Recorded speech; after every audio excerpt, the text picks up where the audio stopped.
ഈ അവോധ വഴി ഞാൻ ഇപ്പൊ പ്ലേസ്ഡ് ആയിട്ടുണ്ട്. ആസ്ട്ര മെഡിസിറ്റിലാണ് വർക്ക് ചെയ്യണത് ഇപ്പം.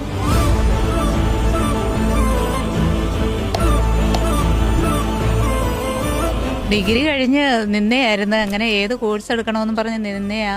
അങ്ങനെ അവോധയുടെ ഇത് കണ്ടത്. അങ്ങനെ അവോധയായി ചേർന്ന് ഒരു ജോലിയായി. ഇൻസ്റ്റാഗ്രാമിൽ ഒരു പോസ്റ്റ് കണ്ടു, കുറഞ്ഞ ചെലവില് എങ്ങനെ പഠിക്കാന്നുള്ള രീതിയിൽ 3 month ആണ് കോഴ്സ്. ഞാൻ എടുത്ത കോഴ്സ് എന്ന് വെച്ചാൽ ഹോസ്പിറ്റൽ അഡ്മിനിസ്ട്രേഷൻ കോഴ്സാണ്. മാം ആയാലും ഫ്രണ്ട്സ് ആയാലും എല്ലാം നല്ല വൈബാണ്.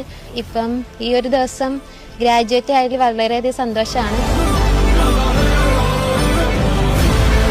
3 മാസം എന്നുള്ളത് 6 മാസമായിരുന്നു ഇച്ചിരിയുടെ സന്തോഷമായിരുന്നു. ഫ്രണ്ട്സിനെ കാണാനും മിസ് മാം എല്ലാവരുമായിട്ടും പെട്ടെന്ന് തീർന്നു പോയി.